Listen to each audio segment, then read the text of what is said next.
Hello, this is Michael. I'm going to make another random video just to make a video, and I'm going to tell you about my best judgments about abortion.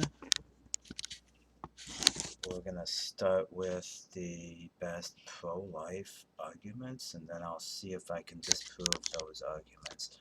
So a pro-lifer would probably say that right at the moment of conception, you have a cell, and that cell contains a human genome, and if nothing is done to that cell, if nothing is done to stop it from living, it's going to turn into a fully formed person. And then by doing an abortion or getting rid of that cell, you would be blocking a future person from existing. And they would say that blocking a future person from existing is murder. Like, if you kill a person who's been around for a while right now, they're not going to be able to live in the future. Or another argument would be if there's a living person right now who could have been killed in the past, whether they were aborted or killed in any other way, that would be just horrible because then they wouldn't be alive right now. I guess a pro-lifer would say that all people are special and every heroic effort has to be made to preserve unborn people.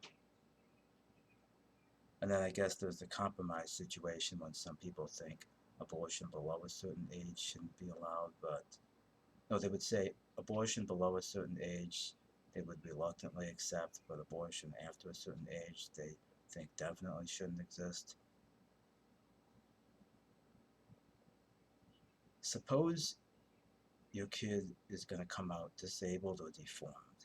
Suppose that your kid's going to be missing bones in the face, or missing a hand or arm, missing a leg or a foot, missing something or some kind of a horrifying disability or defect. That's going to be a lifetime of horrifying suffering. You never want to see your kid go through a lifetime of horrifying suffering. The purpose of the abortion should really be to get rid of your kid so that your kid doesn't have to go through a lifetime of suffering, and you never want to see your kid go through a lifetime of horrifying suffering. Like, I went to a summer camp when I was a kid, and there was this other kid who had no hands and no feet.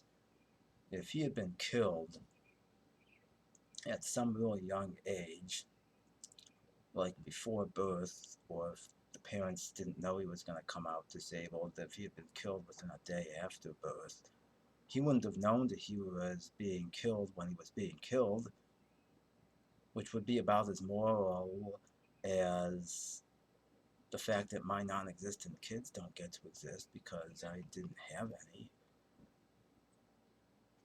Not that analogies are persuasive. See, a pro-lifer would say that all people are special, and a religious pro-lifer would say that God created disabled people.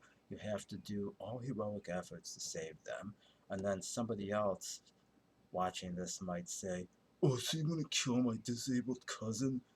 Even though I definitely communicated that I do not want to harm any currently living person who's been around for a while. I'm just telling you that usually murder shouldn't exist, but in this one little narrow exception, when you kill a person below a certain age, it's extremely unlikely that they know they exist. Compare that to the lifetime of traumatic suffering the person's going to go through if they can't take care of themselves or if they're horrifically disabled.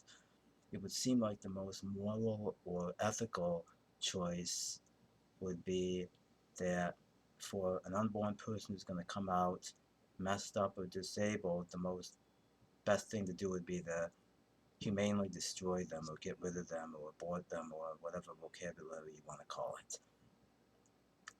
And then let's go even further. Let's suppose that a disability was not detected before birth.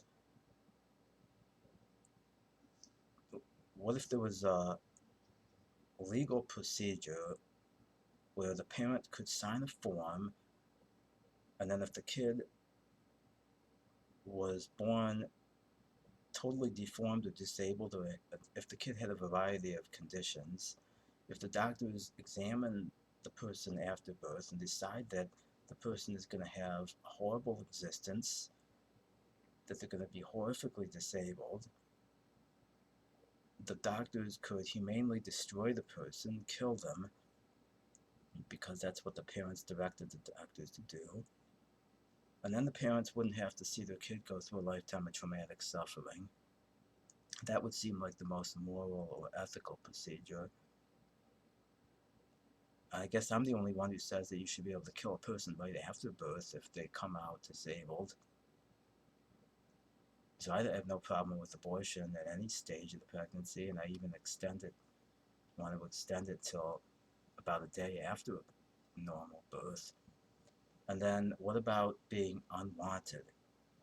If a kid's going to be unwanted, and or if the parents are not going to be able to take care of the kid's probably going to go through a lifetime of horrifying suffering.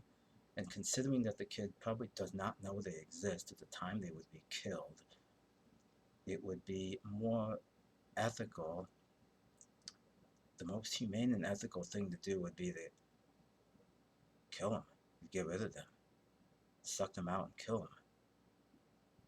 Because they don't know they exist at the time they're getting killed.